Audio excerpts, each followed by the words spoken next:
ሰላምና ጤናን ፍቅርን በረከትን ያድልኝ ክብራትና ክብራን ሣድስ ቤተሰቦቼ ዛሬም እንደተለመደው የሚገራርሙ መረጃዎችን ይዤላችኋለሁ። በጣም አደገኛ የተባለ ወንበዴ ነው የተያዘው። 3000 የሚጠጉ ኢትዮጵያውያንና ኤርትራውያን እንዲሁም አካባቢ ላይ ያሉ ማህበረሰቦችን በተመለከተ ከፍተኛ በወንጀል የተጠረጠረ ሰው ተይዟል ማለት ነው። በጣም የሚገርም በጣም ልብ የሚያሳዝን ነገር ያለበት ታሪክ ያለበት ሰው ነው። ይሄን ሰው እንግዲህ 3000 ኢትዮጵያውያንና ኤርትራውያን ማለት ቀላል አይደለም። ስለዚህ የዚህን ሰው በተመለከተ መጠነኛ ቆይታ አድርግላችኋለሁ። በዋነኝነት ደግሞ የተኩስ አቁሙ ተንዷል ወይስ አለ የሚለውን ጥያቄ እዚህ ውስጥ እናያለን። ምክንያቱም በጣም ብዙ አወዛጋቢ ነገሮች ከተኩስ አቁሙ ጋር በተያያዘ እየተነገረ ይገኛል።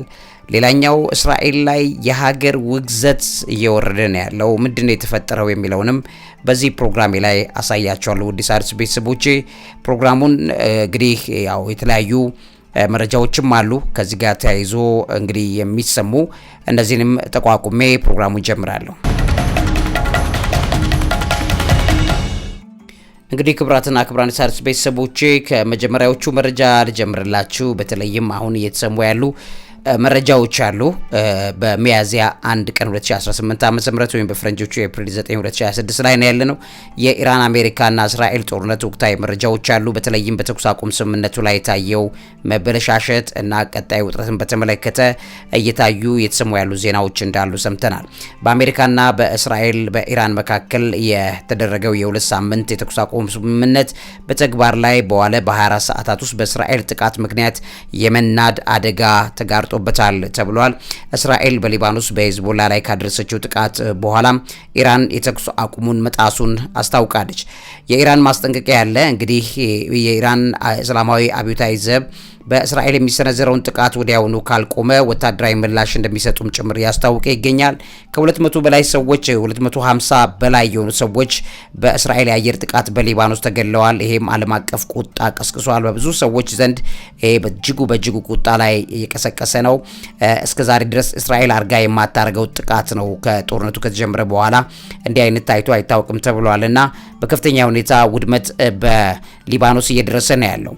የሆርሙዝ ባህር ወሽመጥን ሁኔታ በተመለከተ ኢራን በእስራኤል ጥቃት ምክንያት በሆርሙዝ ባህር ወሽመጥ ላይ የሺፒንግ ወይም ደግሞ እነዚህ የመርከቦችን እንቅስቃሴ በተመለከተ ማቆሟን አስታውቃለች። ምክንያቱም አሁን ባለበት ሁኔታ እስራኤል በሊባኖስ ላይ ጥቃት እየሰነዘረች ነው፣ ሊባኖስ ላይ የምታደርገውን ጥቃት ታቁም የሚል ጥሪ ነው ከኢራን እየተሰማ ያለው።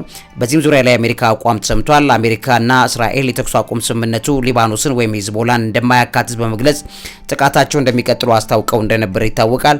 ይሄም ነገር ደግሞ እንግዲህ ከኢራን ጋር ጦርነቱን አቁሞ መጀመሪያ ሂዝቦላን አዳክሞ ሂዝቦላ ከደከመላቸው በኋላ ወደ ኢራን ለማዞር ነው እንጂ ለትክክለኛ ለሰላም ተብሎ አይደለም 15 ቀኑ የተመረጠው እየተባለ እየተነገረ ነው ያለው። ስለዚህ በሊባኖስ ያለውን ድብደባ እስራኤል እስካላቆመች ድረስ የተኩስ አቁም ስምምነቱን የሚያፈርሱ ተግባራት ከኢራን እየታዩ ናቸው። ሌላኛው የፓኪስታን ሽምግልና ነው። ጦርነቱን ለማቆም የተደረገ ስምምነት በፓኪስታን አደራዳሪነት የተገኘ ቢሆንም አሁንም ከፍተኛ ችግር ውስጥ እንደወደቀ እየተነገረ ይገኛል። ኢራን የጦር ምላሽ ሰጥታለች። ኢራን ቴህራን በጥቃቱ አሁንም ቀጥሏል ካለች የጦርነቱ ጫፍ ወይም ደግሞ ሹቲንግ ስታርስ እንደሚጀምር አስታውቃለች። ከዚህ ጋር ተያይዞ ማንኛውም የሆነ ከባድ ጦርነት መልሶ ሊጀምር እንደሚችል የኢራን ምልክት ነው። የትራምፕ ማስፈራሪያም ደርሷል። የአሜሪካው ፕሬዝዳንት ዶናልድ ትራምፕ እውነተኛ ስምምነት እስኪደርስ ድረስ የአሜሪካ ወታደሮች በኢራን አቅራቢያ እንዲቆዩና ጥቃቱን እንደሚቀጥሉም ዛሬም ትራምፕ እያስጠነቀቀ ይገኛል። ኢራን የኒውክሌር አቋሟን በተመለከተ እየገለጸች ነው። ስለዚህ ኢራን የኒውክሌር ኤጀንሲ ኃላፊ የዩራኒየም ማበልጸግ መብታቸውን ለድርድር የማይቀርብ መሆኑን ጨምረው ዛሬም አስታውቀዋል። የኢራን 10 ነጥብ እቅድን በተመለከተ በብዙ ጥያቄ ውስጥ ነው ያለው። ከፓኪስታን ጋር በመሆን የአሜሪካ ወታደሮች ከቀጠናው እንዲወጡና የኢኮኖሚ ማዕቀቦች እንዲነሱ የሚጠይቅ የ10 ነጥብ እቅድ አቅርባለች። እንደሚታወቀው ኢራን ይሄንን በተመለከተ አሁንም ያልተረጋገጡ ነጥቦች ያሉበት ጉዳይ እንደሆነ እየተነገረ ይገኛል።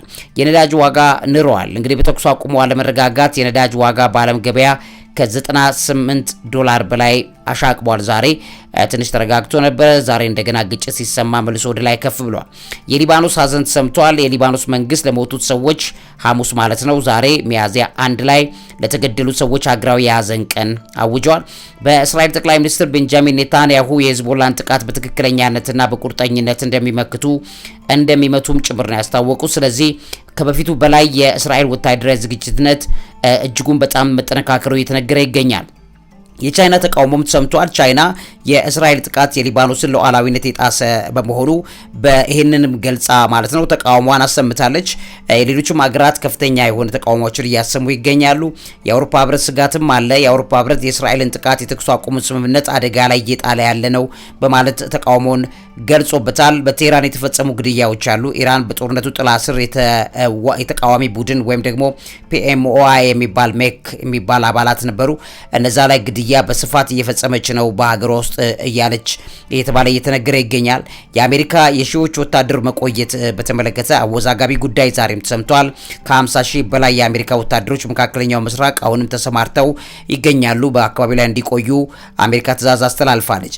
የድርድር መዘግየትን በተመለከተ የኢራን ሉካን ድርድሩ ላይ ጫና ለመፍጠር ወደ ፓኪስታን ቢጓዙም በእስራኤል ጥቃት ምክንያት ንግግሩ አጠራጣሪ ሆኗል። ነገ ነው እንግዲህ ይጠበቃል ተብሎ የሚነገረው። ነገር ግን ይከናወናል አይከናወንም ግልጽ አይደለም። እንደገና ደግሞ ያለው ዝግጁነት ምን እንደሆነም እስካሁን ግልጽ አይደለም። የአየር ክልሎች ተዘግተዋል። ኢራን በሆርሙዝ ባህር ወሽመጥ አካባቢ ላይ የባህር ፈንጂዎች በመኖራቸው የሺፒንግ መስመሮችን ለመቀየር መገደዷን አስታውቃለች። ስለዚህ በሆርሙዝ ላይ ያሉ የሚተላለፉ በመርከቦች ዛሬም የተወሰኑ ጥቂት መርከቦች እንዲተላለፉ የተፈቀደላቸው መስመር ቀይረው እየተጓዙ መሆናቸውን እየሰማን እንገኛለን።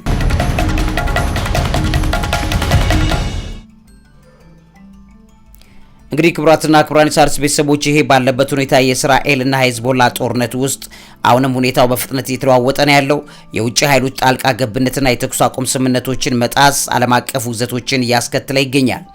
እንግዲህ እስራኤል ሂዝቦላው ያለው ይሄ የሚያዝያ 9 2026 አሁን ዛሬም እየተከናወነ ያለው ጦርነትን በተመለከተ እስራኤል በሊባኖስ ላይ እስካሁን ካደረሰችው እጅግ የከፋ የቦምብ ጥቃት ሰንዝራለች። ዛሬ በኤፕሪል 8 እና 9 ባለው ጥቃት በሊባኖስ ከ250 በላይ ሰዎች ተገድለዋል።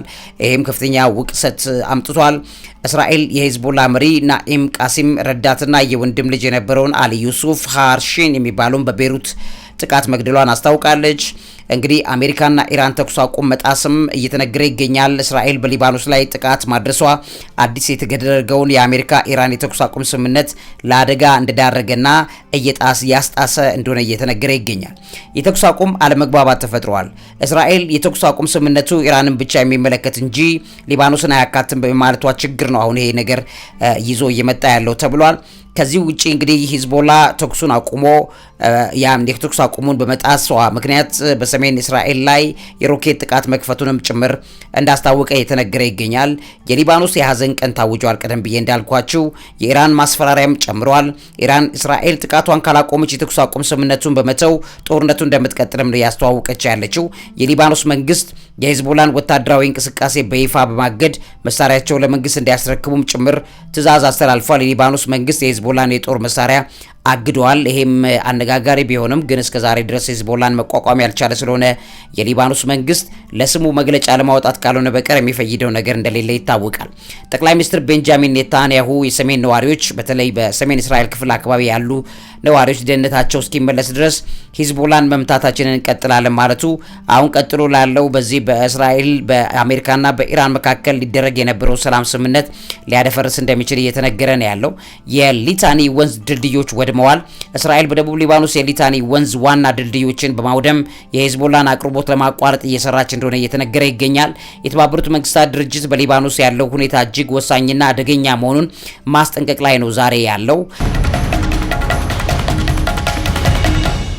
በተለይ የአውሮፓ ህብረት ከፍተኛ ተወካይ ካጃ ካላስ የእስራኤል ጥቃት የጦርነት ስምምነቱን የሚያናጋ ነው በሚል ገልጸውታል። ጥቃቱ ራስን የመከላከል መብት ማዕቀፍ ውስጥ የማይገባ መሆኑን በመግለጽ በጥብቅ ነው እያወገዙት ያሉት። ሌላኛው ውግዘት ካመጡ ሰዎች መካከል የፈረንሳዩ ፕሬዚዳንት ኢማኑኤል ማክሮን ይገኙበታል። የእስራኤልን ጥቃት በጣም አጥብቀን እናወግዛለን በማለት ጥቃቱን የተኩስ አቁም ስምምነቱን ቀጣይነት አደጋ ላይ እንደሚጥልም ኔታንያሁ ኢማኑኤል ማክሮን ማሳሰባቸው የተነገረ ይገኛል።